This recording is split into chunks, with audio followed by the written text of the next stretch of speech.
Hello and welcome to this presentation. I'm just waiting for a few more people to join us. Thank you for all those who have registered and are now duly waiting.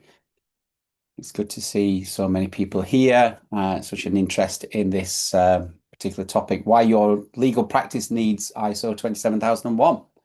I'm looking forward to going through this with you. I'm going to share my slides now because I'm very conscious of time and invariably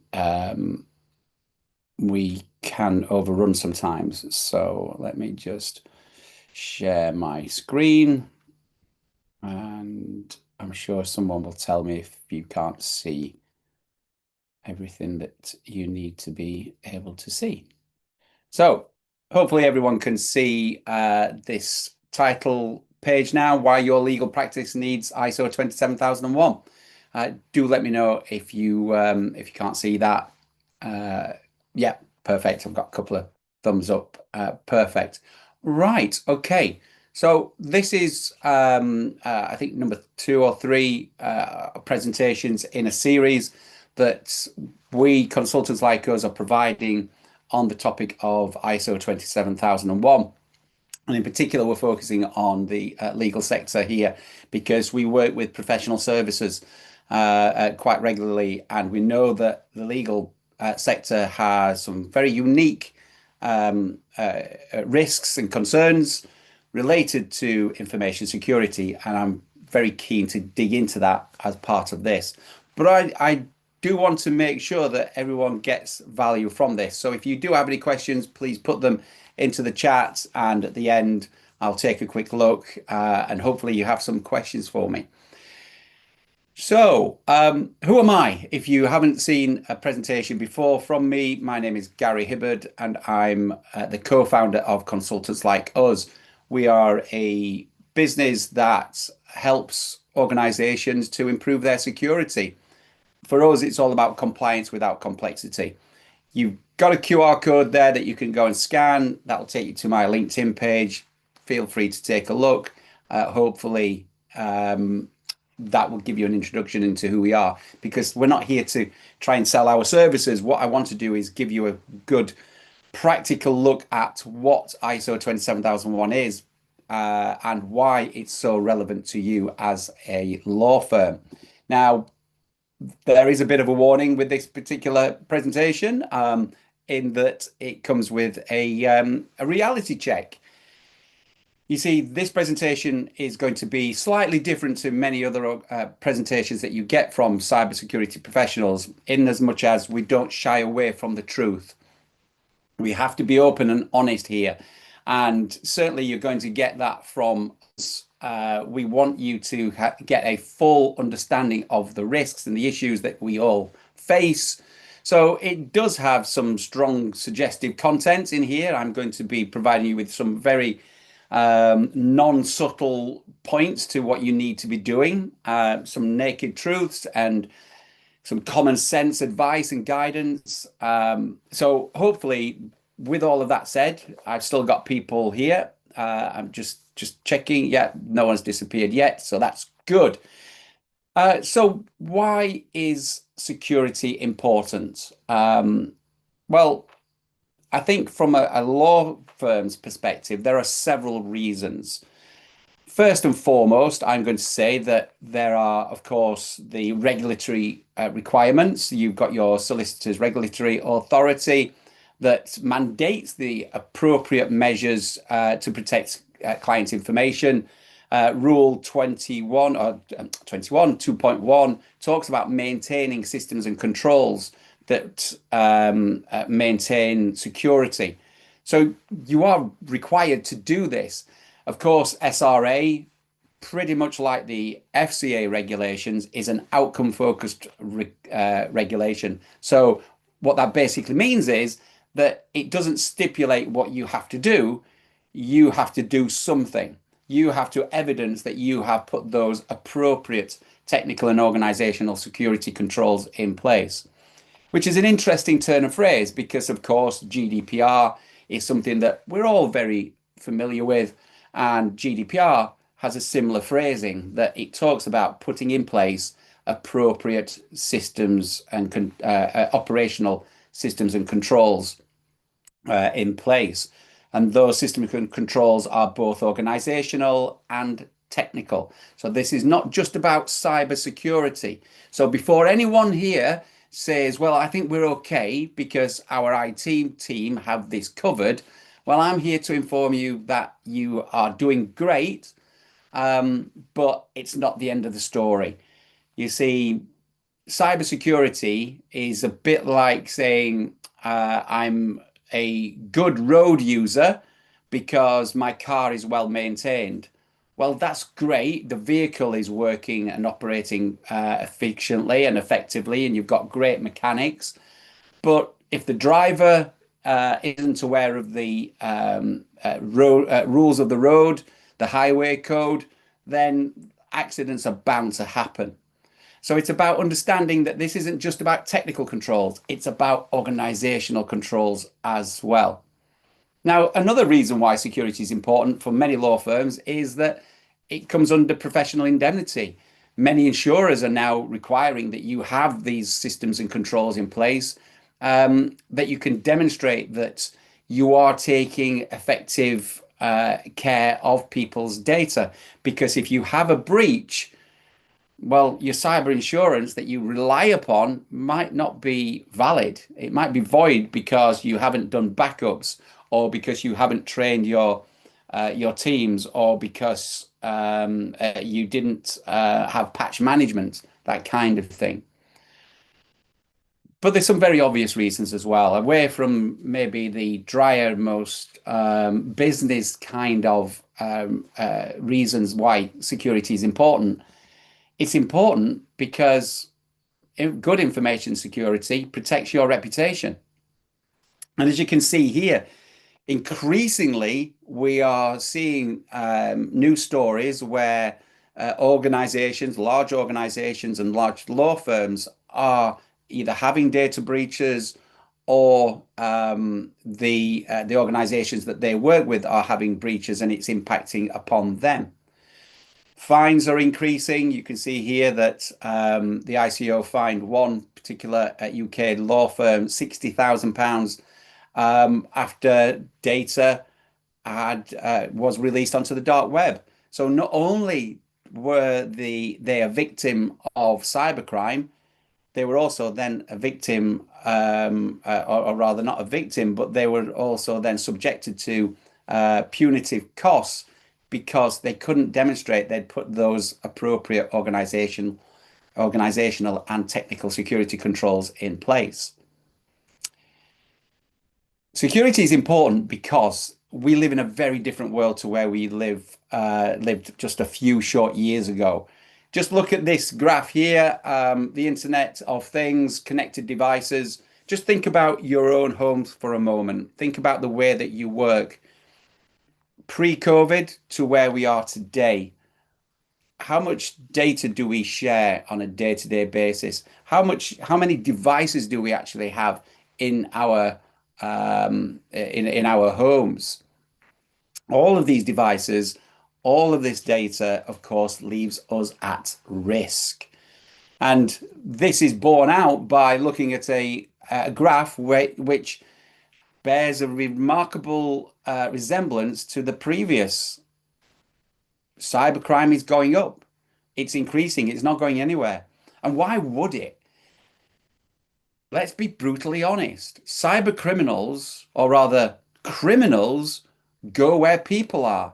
And if we were already saying that people are living online and people are using more and more devices and such, then of course it follows that criminals are going to go where people are, and that means they're going online. So what does this all tell us? What does this all mean? Well, it tells us one very gloomy message. We are losing the war on cybercrime. We need to improve our security capabilities to be able to thwart criminals and stop them in their tracks, if that is at all possible. And sadly, we are losing this battle and things aren't going to improve anytime soon. Because, of course, we all know about artificial intelligence, and artificial intelligence is the boost in the arm that cyber criminals didn't need. And we are all vulnerable, as I've already mentioned a couple of times. Think about your home life. We've got an expanded attack surface now. So cyber criminals can attack us either on our mobile phones or on our iPads, on our on our laptops and our PCs. Of course, they can attack us through any smart device that you care to mention.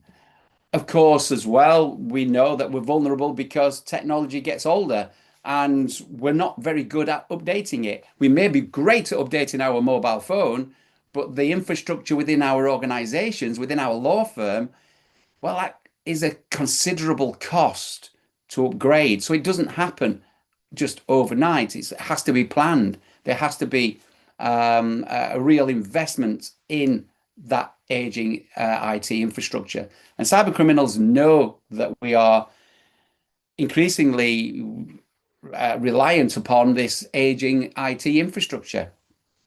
And the third reason why we're at risk, of course, is because we're all human. Now, this isn't to say that that people are the weakest link. That's not what I'm saying at all. But what I am saying is this: people are always the victim. People are always the target. When you think about some of the attacks that we've seen of late, like the Marks and Spencers and the Co-op and such, yes, of course, they were the primary target for the attack. But ask yourself, what did they steal? What was the cyber criminal trying to do? Yes, of course, extort money from the Marks and Spencers and the Co-ops and the Jaguar Land Rover, etc. But primarily, they're after data. Marks and Spencers, 6.5 million customer data points, names, addresses, email addresses, that type of thing, was stolen.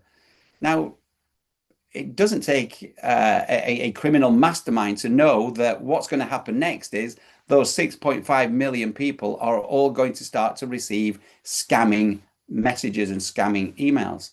And of course, the other reason why we're vulnerable is because, well, we're human. As I've said, we will suffer fatigue. We are distracted. We watch TV whilst we're on our mobile device.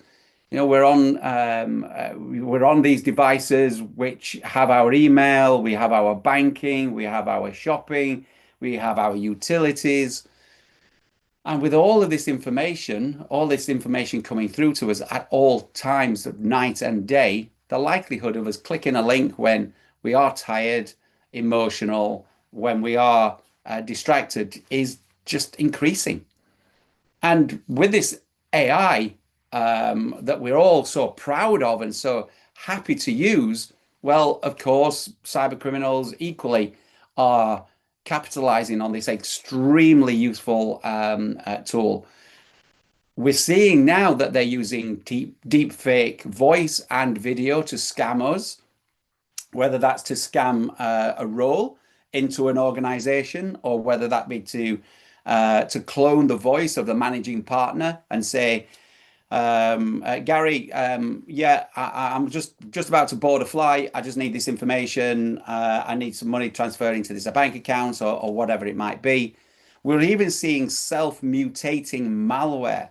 This is malware that now will change based upon what kind of defenses you have in place. And of course, even at the most basic level, scammers are using ChatGPT and other LLMs, large language models, just to improve their phishing campaigns. Just in the same way that you use the tools to improve your emails and translate them into multiple languages and make them sound absolutely perfect, well, what makes you think that cyber criminals aren't doing exactly the same? But what about law firms? Why are you the perfect targets? Well, it's for a number of very obvious reasons. You are the perfect target because you have highly sensitive client information. Just think about your own practice for a moment and think what kind of information flows through our firm, through our practice. Think about the kind of clients that you have, but also think about the transactions that you conduct as well. The large financial transactions.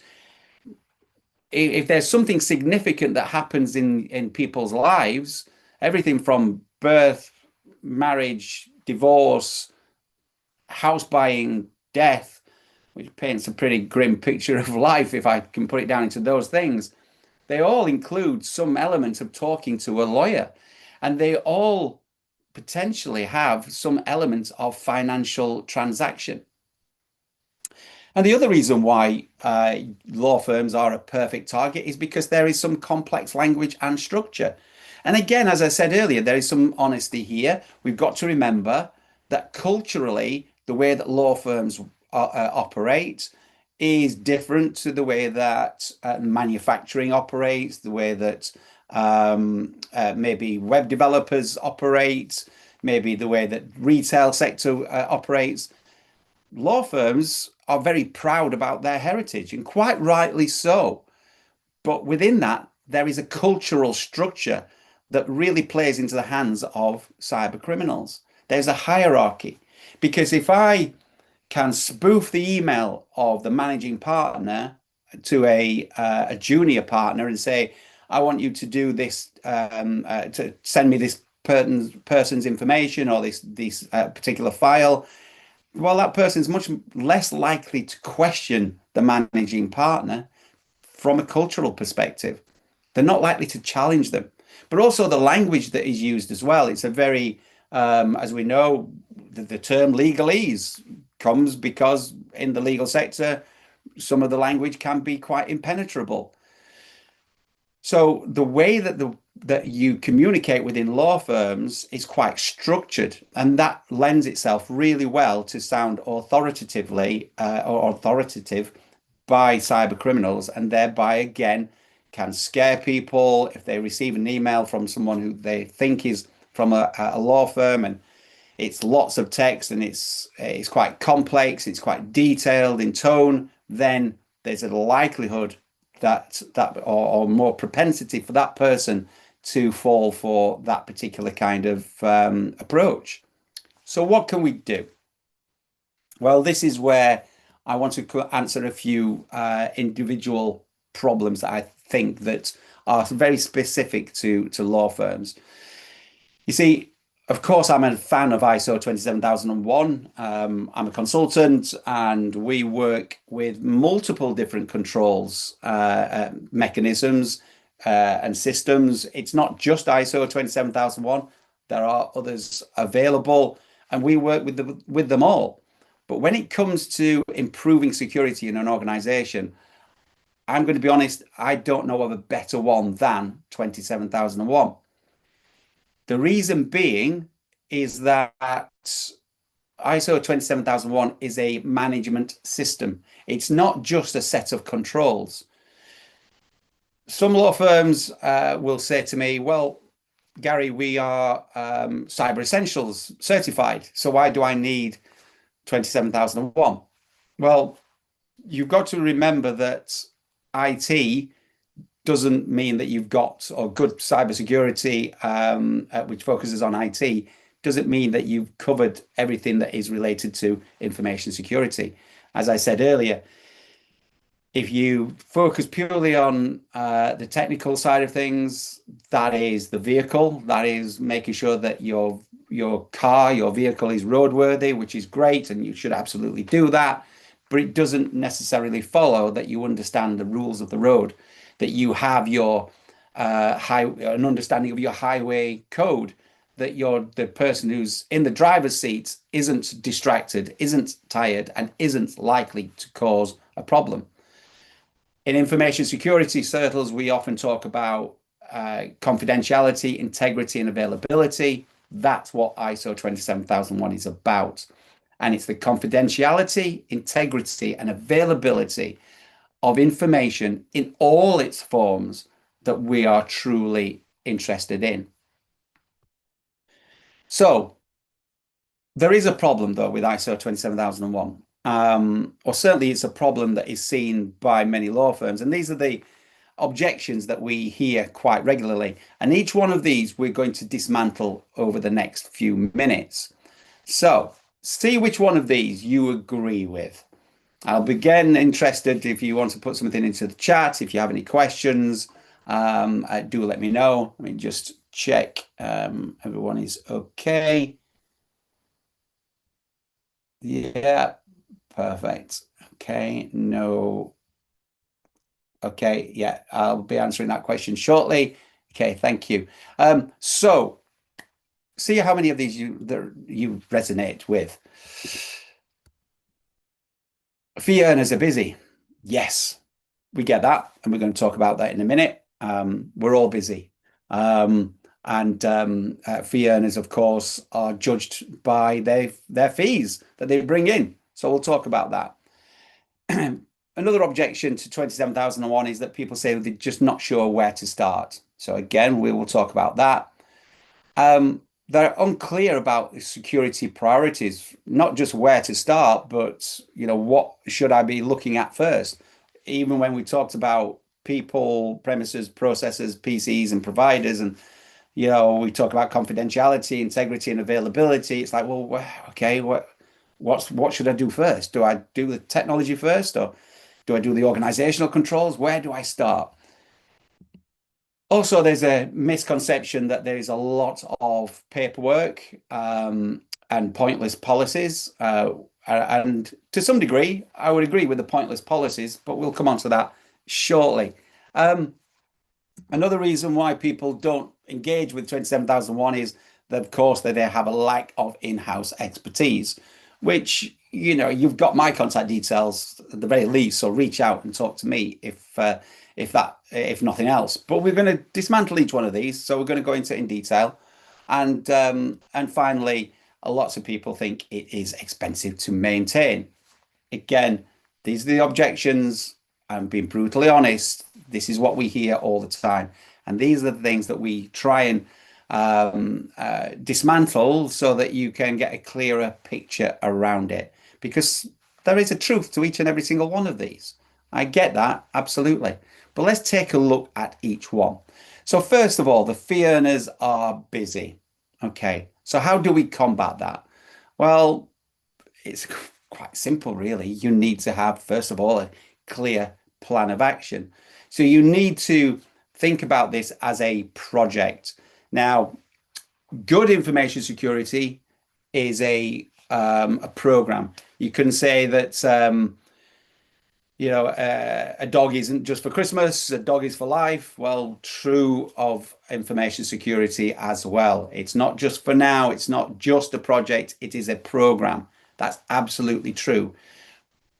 But because you're busy, because you don't know where to start, you need to have a clear plan of action. You need to understand what your objectives are. What are you trying to achieve? So first of all, establish this as a project with key milestones, key steps. And of course, we can't go into that into detail here, but that's something that we absolutely can provide you with. But if you are going to have a clear plan of action and you've got those objectives, it really starts with this. Have a clear plan, a clear understanding of why. Why do you want to do this in the first place? Presumably, you're here because you recognize the importance of 27001, or you recognize the importance of information security in its general form. But be clear on your why. Why are you entering into this program? It's not a small undertaking, but the clearer you can be on your why, the easier it will be to get board support. Because if you get board support, then this matter about fee earners being busy suddenly moves to the left or to the right. But the point is that it moves out of the way because it is now seen as a priority. Fee earners are generally judged on the amount of fee earning hours that they can rack up each week and each month. Well, if the board understands why and the benefits of 27001, then suddenly this is going to become a priority for everyone, and everyone is going to be involved in it. So what about the next one? Well, you're not sure where to start. Okay, here's some very simple practical steps. When people say to me that they struggle to understand ISO 27001, I will ask them, have they read the standard? And they will invariably say, no, they haven't. So step one, go and buy the standard, go and read it. Take a look at it, and when you understand the structure of it, once you see it for yourself, you'll start to see, okay, this isn't quite the impenetrable legal document that I thought it was. ISO 27001 is not a page turner. I agree. No one's going to make a movie of it anytime soon, I don't think, but it's certainly easier to read than a lot of the legal documents that you will have had to read in your career. But where do you start with this? Well, you buy the standard, and then what you need to do is identify what's critical to you. What are your critical assets? That is your information. What data do you have coming through your firm? I mentioned it earlier. Just think about all the various different practices and services that you provide, and then ask yourself, okay, which of these are most important? And also, where does that information sit? Does it sit within our management system? Do we have a CRM? Do we use Dropbox? Is it sitting on the cloud? Where is this information? Once you've identified that, you can then start to identify who touches that information. So that's where you start to identify the critical roles of the people who will be involved in your firm.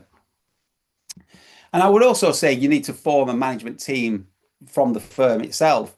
So from the firm, that would be people from across the organization who will become, dare I say it, your security champions. These are going to be the people who will help you to establish security across your firm, because this isn't a solo sport. This is a team effort. Everyone needs to get involved. But what about these unclear security priorities that I mentioned earlier? Well, what you should be doing is asking the partners what they need. So what are the priorities? Is the priority to perhaps protect part of your network? Is it a priority that you want to perform a pen test because your clients are demanding that you have some evidential way of showing what security actually is? You need to define SMART objectives. Now, I'm sure I don't need to explain to you what a SMART objective is, but by having SMART objectives, it allows you then to be very specific about your security priorities. Now, your priorities might be, as I said, you might be doing pen tests. It could be perhaps your objective might be to stop staff from losing laptops, or from clicking on links and such, or from fee earners perhaps ignoring policies. Perhaps that's what your priority is. One of the other objections, as I've mentioned several times, is around paperwork. Lots of paperwork. That's what is, again, a common complaint around ISO 27001. Well, you're right. There is paperwork. There is mandatory documentation that you will need to put in place, but not as much as you would expect. And also, dare I say it, you need to step away from your perhaps cultural norms when looking at writing policies, and say that these policies need to be written in a way that is clear and easy to read and therefore adhere to. This means that policies don't need to be 3, 4, 5, 6, 10 pages long. A policy can be 2 or 3 paragraphs. We've written policies which are 1 paragraph, 2 or 3 pages, depends upon the level of detail that's required, depends upon, of course, which policy we're talking about. But at the end of the day, you need to have policies which are easy for people to read, because if they're easy to read and therefore adhere to, then they are easy to internalize. My suggestion would be to start very simply. Start by developing an acceptable use policy for software, hardware, and locations. And of course, in this modern day and age, we're not just talking about the acceptable use of just general software, we're talking about AI. Remembering that AI is just a software tool, but you may want to be very specific about some of the tools that are now coming through, that you want to make sure that people understand what is and is not acceptable. For instance, acceptable use of AI might be that you say it is not acceptable for people to copy information from client files into ChatGPT. Now, you may think that's a common sense approach. Well, it is a common sense approach, but you would be amazed how many times we've heard people doing just that. You also need to think about developing processes with those who will use them. This means that you don't create your policies and your documentation in isolation. You don't just go into a quiet room and just think, right, well, we need a process here for how we deal with incidents, or we need a process here for how we handle patch management.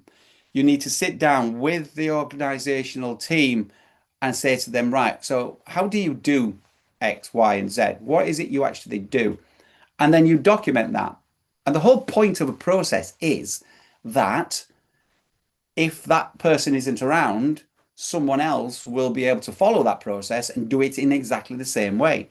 So it has a conformity, so that it has you have a standard way of implementing something.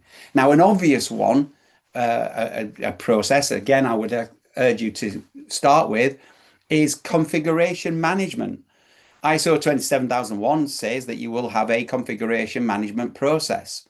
Now, why would that be important? Well, if you've got a team of 10, 15, 20, 200, 1,500 staff, and you're routinely implementing new laptops or new mobile phones and such, well, you want to know that irrespective of whether you give this to 5 of your team to go and configure those devices, or whether you give it to one person, the way that it is done on the Monday is exactly the same that it will be done on the following Monday, 2 months later.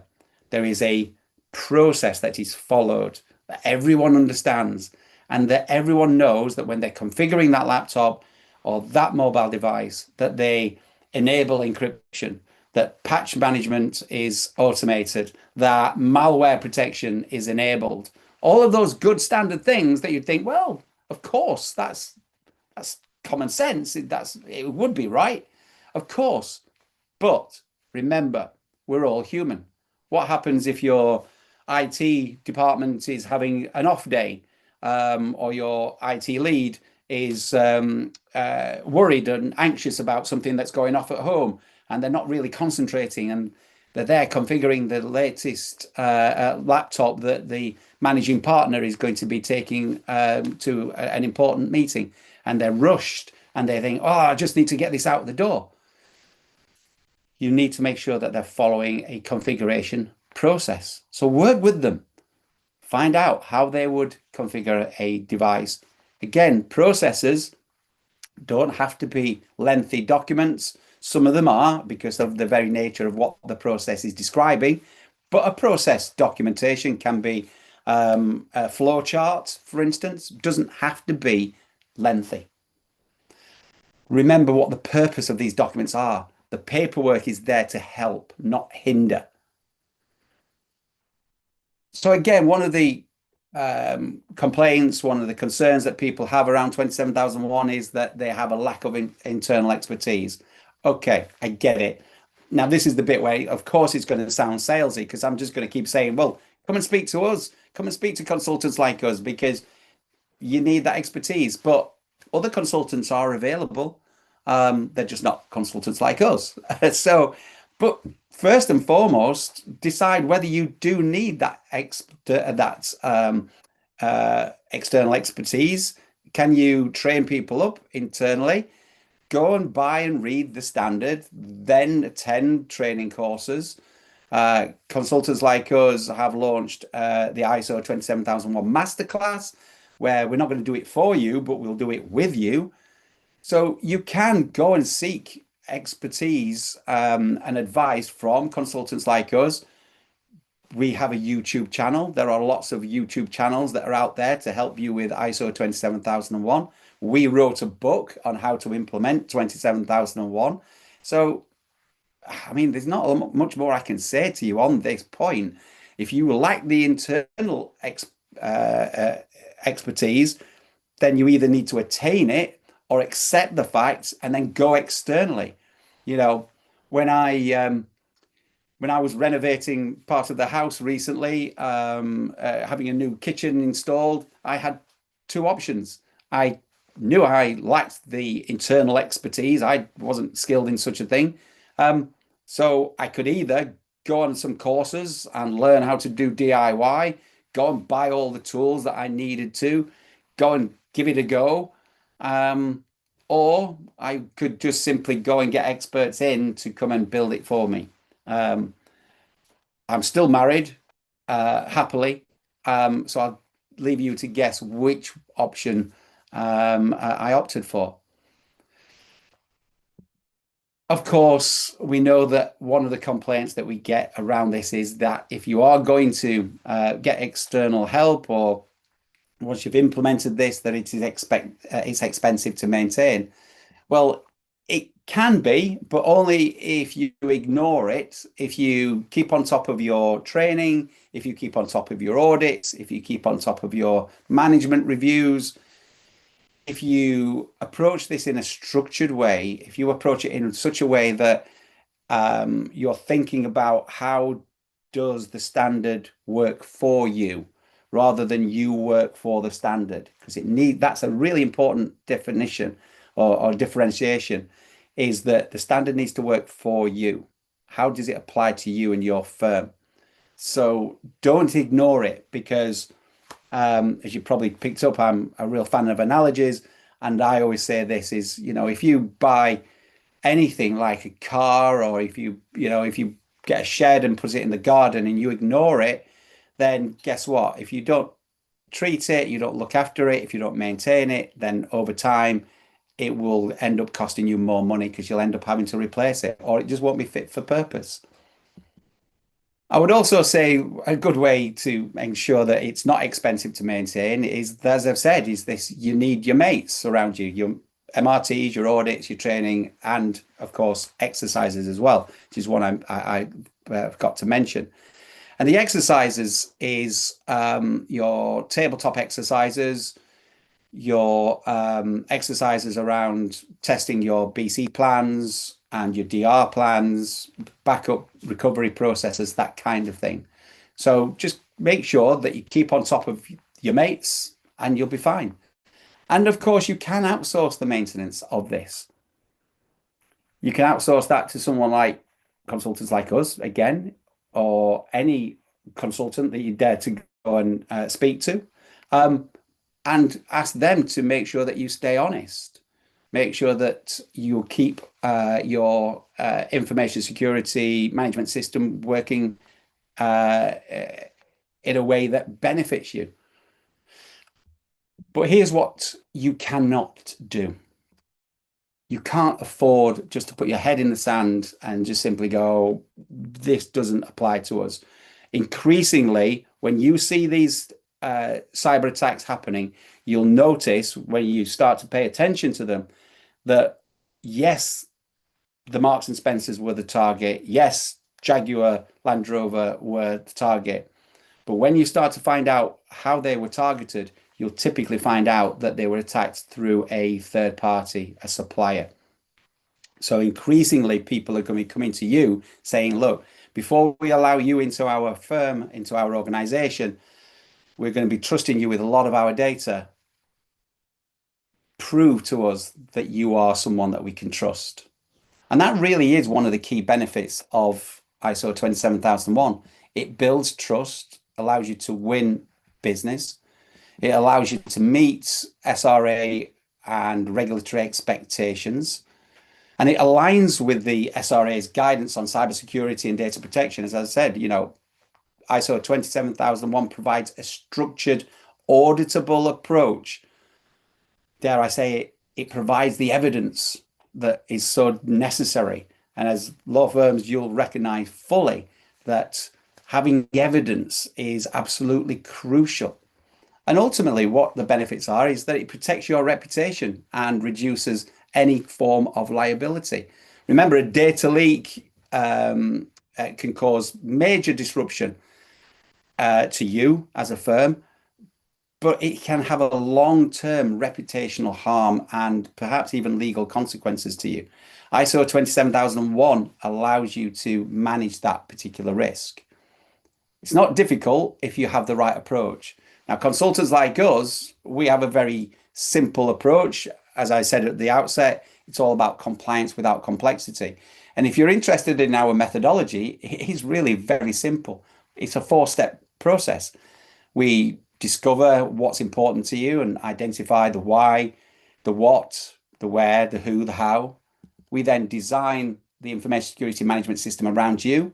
We then develop it so that it works for you. And ultimately, we then deploy it within the organization. And there you are. In the closing couple of minutes, I'm just going to say a couple of things. The conclusion to all of this, when people say, I don't have the time for information security or ISO 27001, I would just simply say this to you. You need to put security on the agenda before it becomes the agenda. So thank you very much for your attention. I hope that's been helpful. I'm just checking here because I know I've got a couple of questions that have come up. So let me just bring those up. So we've got 4 questions I'm quickly going to go through because I'm very conscious of time. So question, how can we demonstrate compliance with the SRA's cybersecurity expectations and still maintain a practical workflow for our lawyers? Great question. Revert to something I said earlier, you need a structured approach like ISO 27001. Genuinely, I know obviously that's what I'm here to talk about, but it demonstrates compliance. And when it's done well, it's a practical tool to focus on what's important because it allows you to set those key objectives. It keeps you focused on confidentiality, integrity, and availability. It keeps you focused on people, premises, processes, PCs, and providers. So it keeps you focused. And if you keep thinking, I need to get this to work for me rather than me work for it, then you'll be fine. I hope that answers the question. If it doesn't, feel free to ask another one. What are the most common vulnerabilities you see in law firms and how can we proactively address them? I suppose the most common, thinking about the attack vectors, the way that attacks will take place, I would say it's insecure email, a lack of DMARC. Now, we don't have time really for me to go into what DMARC is. That's DMARC. Go and Google it, what DMARC is. Go and speak to your IT provider and just say to them, have we enabled or configured correctly DMARC? But essentially what it allows you to do, if you don't have it in place, is I can spoof your email. So it means that I can pretend to be your managing partner if you have not got DMARC, DKIM, SPF in place. The other vulnerabilities I see is, again, goes back to something I said earlier about the aging IT infrastructure, legacy systems, systems that haven't been updated. We're coming up to October as we record this, as we're on this session. And in October this year, October the 14th this year, Windows 10, and it's end of life for Windows 10. So if your firm still uses devices which have Windows 10 on them, after the 14th of October, Microsoft will not be issuing any security updates. So that means as of the 15th, you are then vulnerable to attack. So those legacy systems are the biggest risks to law firms, I think, or the vulnerability, I think. Again, I hope that answers the question. Last two, how do we protect client confidentiality and sensitive case data when working remotely or across multiple offices? Okay, so you going back to the policies, you need to have remote working policies and acceptable use policies and such. But think about where data is accessed and then consider the controls that you need to put in place. Very simple stuff. You don't need to, this doesn't have to cost a fortune. If you've got lots of people on the move, first and foremost, train them to make them aware of the risks, explain to them that it's not permissible or it's not acceptable for them to be on a train taking phone calls that are work related because you never know who's in the vicinity. It's not okay for them to be on a train and leave their laptop unprotected whilst they go off to the buffet car and grab themselves a latte.